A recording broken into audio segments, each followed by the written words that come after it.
예, 비하인드 뉴스 시작하겠습니다. 박성태 기자가 나와 있습니다. 어서 오세요. 예. 열어볼까요? 네, 첫 키워드는 지옥을 보았다로 잡았습니다. 영화 제목입니까? 영화 제목에서는 악마를 보았다인데요. 그런가요? 지옥으로 좀 바꿨습니다. 예. 최근 정치권에서 비슷한 언급이 나와서인데요.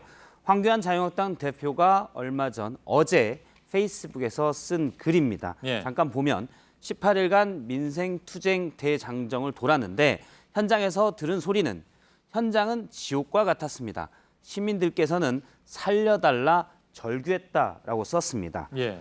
개신교 전도사인 황교안 대표는 천사나 악마, 지옥과 같은 종교적 색채가 좀 짙은 용어를 많이 씁니다. 뭐 평소에 많이 쓰다 보니까 본인도 모르게 이렇게 무의식적으로 나오는 건가요? 예, 그럴 가능성이 좀 큰 것으로 예. 보이고요. 오늘 그런 지적들이 기자간담회에서 좀 있었습니다. 특정 종교 용어를 너무 많이 쓰는 것 아니냐라고 기자가 묻자 황교안 대표는 아까 썼던 지옥이란 용어는 시민들의 목소리를 대변한 것이지 본인이 쓴 용어가 아니다라고 해명을 했습니다. 예. 어쨌든 근데 민주당 김태년 의원이 이에 대해서 반박을 했는데요. 황교안 대표의 말에 저주의 단어들만 즐비하다면서 사이비 종말론 교주가 되고 싶은 건가라고 따져 물었습니다. 예. 과거에는 헬 이런 단어들이 많이 헬조선이라든가 그렇습니다. 많이 쓰이긴 했죠. 예, 헬조선은 2015년에 한 조사에 따르면 청년들이 공감한 신조어 2위에 오르기도 했습니다. 예. 당시 1위는 금수저, 흑수저였고요. 예. 인터넷 커뮤니티에서 아무리 노력해도 상황이 나아지지 않는다라는 현실을 반영해서 쓰였는데요. 노오력 이렇게 쓰곤 했죠. 예. 좀 더 힘들 때는 노력이라고 쓰기도 했습니다.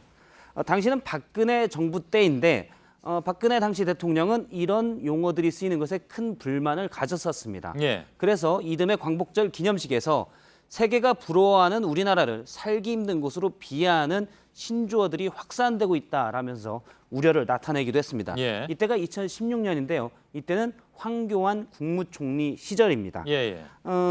물론 객관적인 차이는 있겠지만 이런 내용들을 볼 때 여든 야든 내가 집권했을 때는 좋은 나라고 상대방일 때는 지옥으로 보는 것 아니냐라는 비판이 나옵니다. 예. 그렇군요. 두 번째 키워드는 네, 두 번째 키워드는 택시비는 누가로 정했습니다. 택시비 얘기는 갑자기 왜 나오는 건가요? 서훈 국정원장과 양정철 민주연구원장이 얼마 전에 만찬 회동을 해서 논란이 되고 있는데요. 예.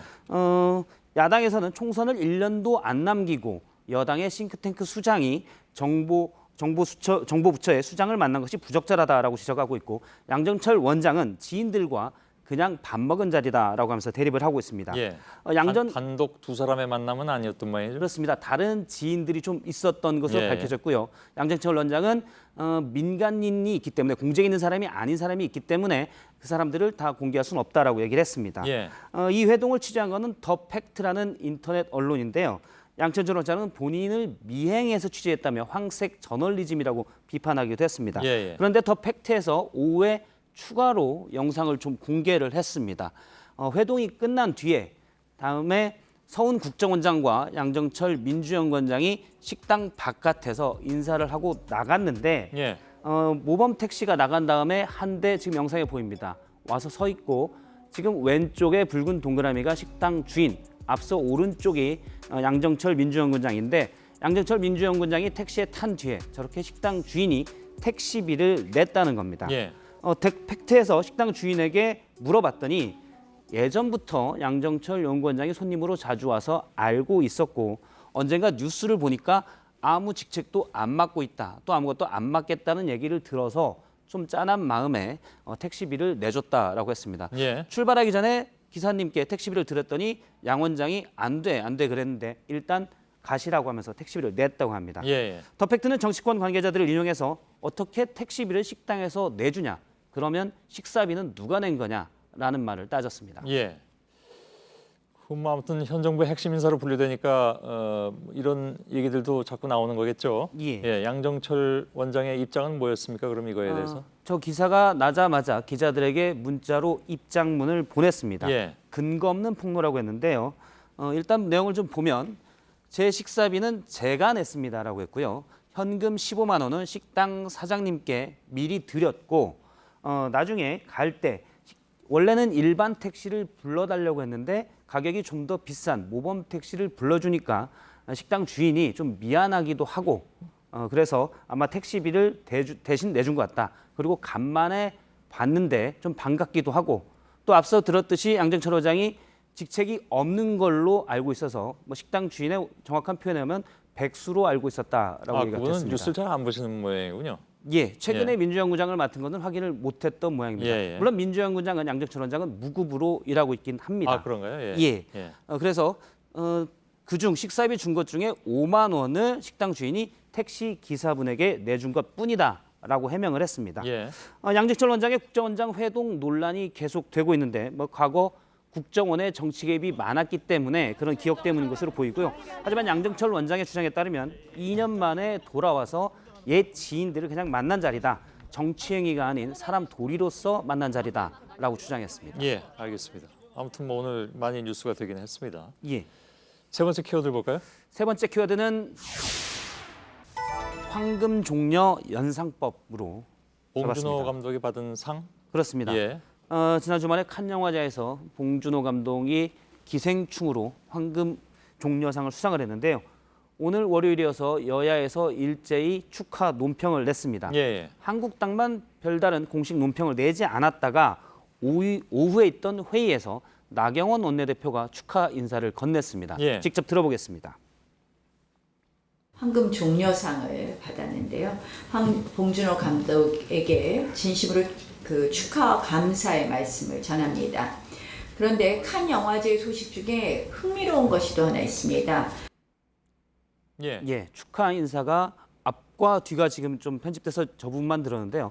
앞보다 뒤에 흥미로운 얘기가 한 두세 배 정도 더 많았습니다. 아, 그런가요? 좀 길어서 제가 요약해서 설명을 하면 이번 칸 영화제에서 알랭드롱 배우가 명예 황금 종려상을 받았다라고 전제를 한 뒤 그런데 알랭드롱이 데뷔한 영화가 1960년 태양은 가득히란 영화고 이 영화에서 톰 리플리라는 역을 알랭드롱이 맡았다까지 얘기를 하고 그다음에 다시 연상법으로 들어가면 리플리 증후군이라는 말이 이 영화에서 생겼는데 본인이 거짓말을 사실로 믿는 증후군을 뜻한다라고 갔고요. 그다음 한 단계 최종으로 딱 보면서 생각나는 게 문재인 정부다라고 했습니다. 그러니까 문재인 정부가 경제가 나아지고 있다고 거짓말을 하고 있다고 주장하면서 황금 종려상부터 문재인 정부의 경제정책 비판까지 4단계로 연상해서 나아간 겁니다. 뭐 일종의 기승전 정부 비판 뭐 이렇게 보이기도 하는군요. 사실 저 단계까지 나가기는 웬만한 사람으로서는 쉽지 않아 보이는데요.